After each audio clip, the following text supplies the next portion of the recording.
салом бинандагони азиз, имрӯз 10 октябр аст ва дар нашри нави барномаи ахбори озодӣ охирин таҳаввулоти Тоҷикистону ҷаҳонро пешниҳоди шумо мекунем. ҳоло як нигоҳ ба сархати гузоришҳои рӯз.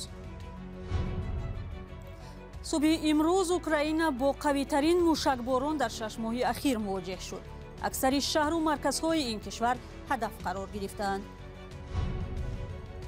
дар ҳоле ки аввалин наворҳо аз оғози аблава дар Тоҷикистон нашр мешаванд, мақомот дар суғ дар як маъракаи бо тантана садҳо ҷавонро ба артиш гусел карданд.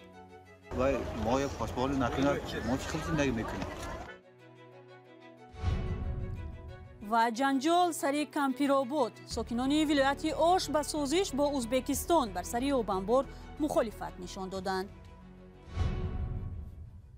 Владимир Зеленский, раиси ҷумҳури Украина, гуфт Русия ҳадафмандона субҳи имрӯзро барои ҳамла ба чанд шаҳр интихоб кардааст то дар байни ғайри низомиён талафот бештар бошад. ин бузургтарин ҳамлаи Русия дар 6 моҳи ахир гуфта мешавад ва низомиёни рус тамоми шаҳрҳои саноатии Украинаро ҳадаф гирифтаанд. мақомоти Украина гуфтанд Русия тавассути дрон ва ҳавопаймоҳо 75 мушак партоб кардааст. дертар низомиёни Русия иброз доштанд ки беш аз 100 мушак партоб шудааст. Русия мегӯяд ҳама мушакҳо ба нишон расидаанд, вале расонаҳо аз зарба ба майдонҳои кӯдакона хабар медиҳанд. тоҳири сафар гузориш дорад. таркишҳои қавӣ рӯзи 10 октябр Киев, пойтахти Украина ва шаҳрҳои Лвов, Тернопил ва Днепро ларзонд. пас аз чанд садои баланди таркиш, дуди ғализе аз маркази Киев ба ҳаво баланд шуд. ин танураи бузург дар гӯшаи як боғ ва назди маҳалли бозии кӯдакон аст. он чӣ ки зери танура боқӣ мондааст поре аз мушак аст. дар дигар ҷойҳои Киев мошинҳои комилан сӯхтаву сиёҳшударо метавон дид. дар ин ҷо табибон афроди маҷрӯҳро муоинаву муолиҷа мекунанд. токунон доир ба куштаву захмӣ шудани 17 нафар гузориш шудааст.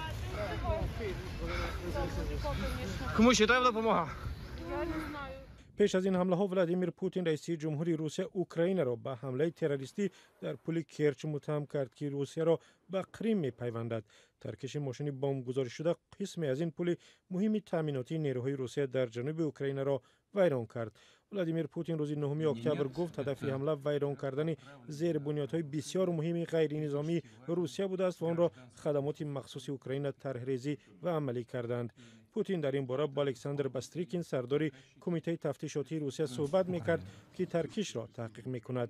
Бастрикин гуфт мошини бомбгузоришшуда аз тариқи Булғористон, Гурҷистон, Арманистон ҳаракат карда ва то вилояти Краснодар ва сипас ба ин пул расидааст. ӯ афзуд ки дар тарҳрезии ҳамла шаҳрвандони Русия ва хориҷон ва хадамоти махсуси Украина кӯмак карданд. пули Керч на танҳо роҳи муҳими таъминотӣ, балки як шоҳраге барои бандари Севастопол ба ҳисоб меравад ки сипоҳи дарёии Русия дар баҳри Сиёҳ дар он ҷо ҷойгир аст.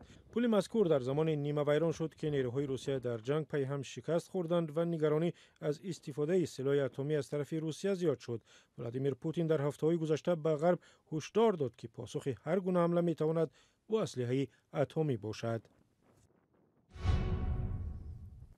меравем ба Тоҷикистон. аз даъвати тирамоҳии ҷавонон ба артиш 10 рӯз гузашт ва бархе аз сокинон бо ирсоли навор аз хиёбонҳои шаҳр иддао мекунанд ки сарбозшикор ё аблава сар шудааст. мақомот баръакс аз довталабона ба хизмат рафтани ҷавонон хабар медиҳанд. масъулин дар вилояти Суғд эълон карданд ки ин даъват шумори бештари ҷавононро ба хидмат гусел кардаанд. аз ин минтақа беш аз 1000 нафар ба артиш сафарбар шудааст. волидони навазкарон мегӯянд дар вазъи кунунии кишвар даъват воқеист ва роҳи дигар нест. Фарзон Муҳаммадӣ аз маъракаи ба қавли нонгазони навазкарони суғдӣ гузориш медиҳад.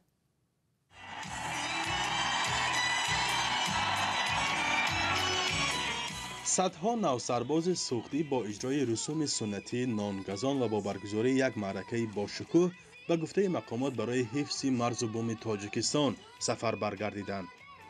ин нахустин маросими гусел дар мавсими тирамоҳи имсол аст ки ба гуфтаи мақомот нисбат ба мавсимҳои қаблӣ 100 нафар довталаб бештар аст.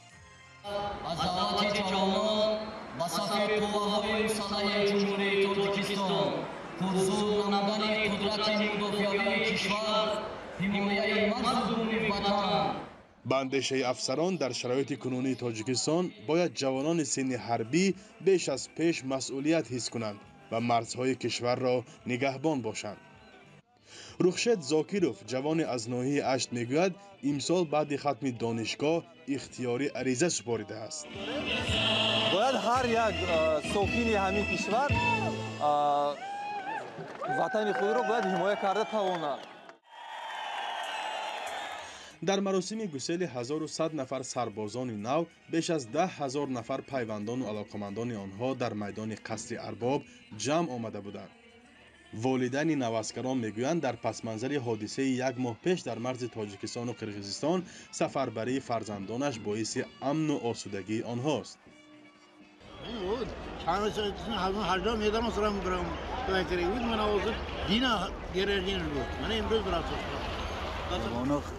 ما یک پاسپورت نکنیم ما چه خیلی زندگی میکنیم برای همین این جا همین کار نخزیم کار ثوابم میشه ما تین آسوده میشیم برای همین ها برای همین ما خرسندیم ما رفت در تاجیکستان دعوت به خدمت در ارتش سال 2 بار بهار و تیر ماه صورت میگیرد و در هر دعوت از 15 تا 20 هزار جوان از 18 تا 27 ساله به خدمت حتمی عسکری جلب میشوند. بنا به اطلاع رسمی تعداد افراد سین دعوتی در کشور بیش از 600,000 نفر حساب شده است که 150,000 نفر این شمار از خدمت ارتش آزاد هستند. کارشناسان و منابع رادیو آزادی میگویند بنابر مرکب شدن وضع مرز با قرقیزستان و افغانستان تعداد عسکران اختیاری هم می‌افزاید. فرزان محمدی، رادیو آزادی، ناحیه باباجان غفورов.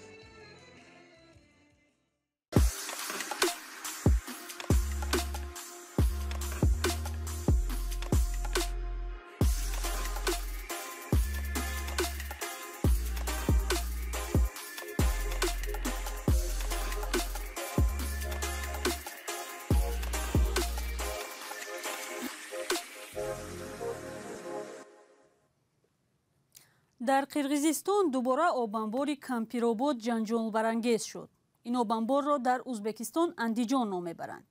ساکنان قرقیزستان طلب دارند که آن به ازبکستان داده نشود. آنها از پرزیدنت تقاضا کردند جزئیات سند را که سال گذشته رهبران قرقیزستان امضا کردند شرح دهد. محتوای این سند تا هنوز رسانه‌ای نشده است. مومین احمدی تفصیلاتی بیشتر دارد.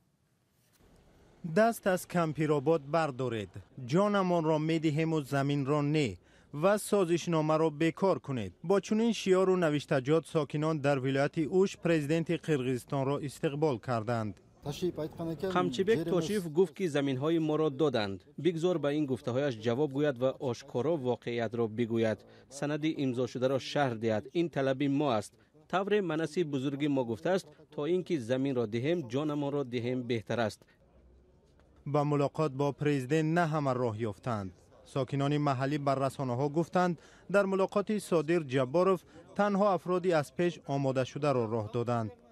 در دستگاه پرزیدنت این ادعا را رد کرده گفتند همه خواهشمندان وارد تالار شدند. صادر جباروف همراه بر رهبری کمیته امنیت ملی ملاقات با ساکنان را بدون خیر و خوش ترک کرد.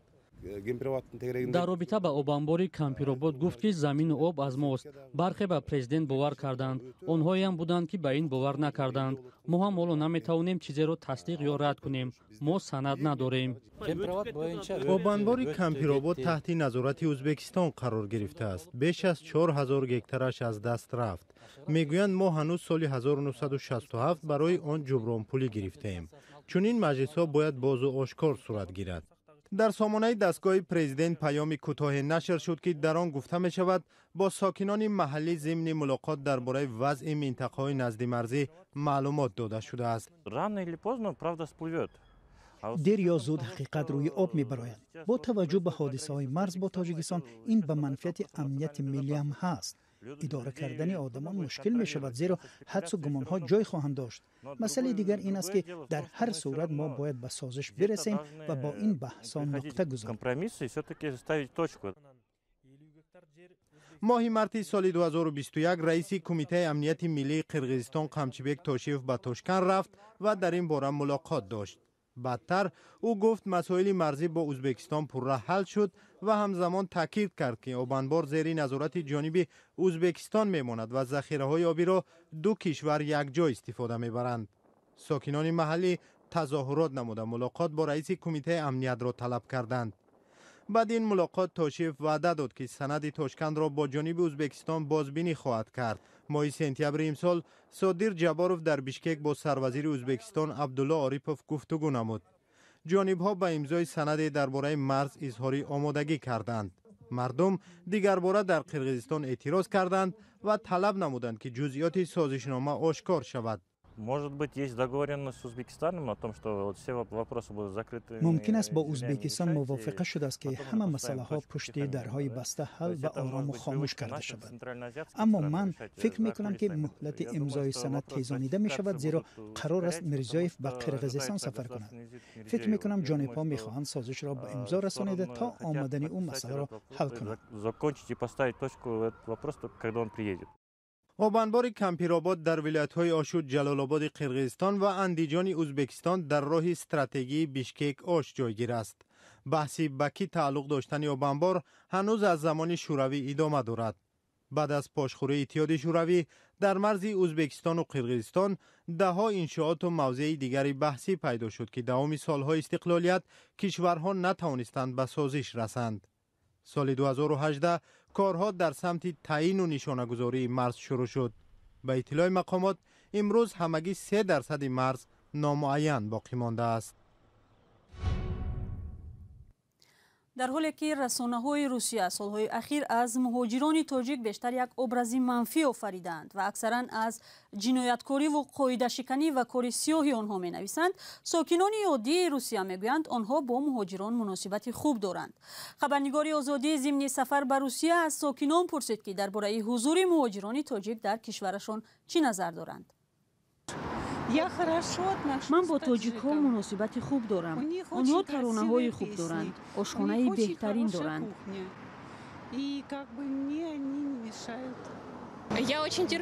من با آنهایی که به روسیه می آیند مناسبت بد ندارم.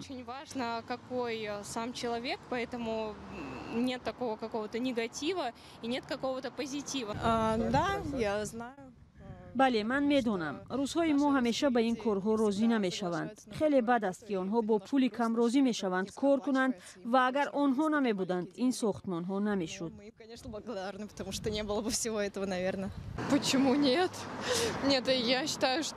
چرا نه؟ من فکر میکنم که آدمان خوب و دانشمند از هر کشوری که می آیند خوب است. این چیز مهم و خیلی ضرور است. Из разных стран интегрируется такое знание общее, и что-то новое появляется и созидается. همه ما از روسیه. فکر میکنم باید با یکدیگر مناسبت خوبی داشته باشیم. چیزی درباره تاجیک ها گفته نمیتوانم. در حقیقت برای همه جا پیدا می شود. آنها مهربان و کارگر هستند. من روس‌های را نمی‌دانم که زحمتکش باشند.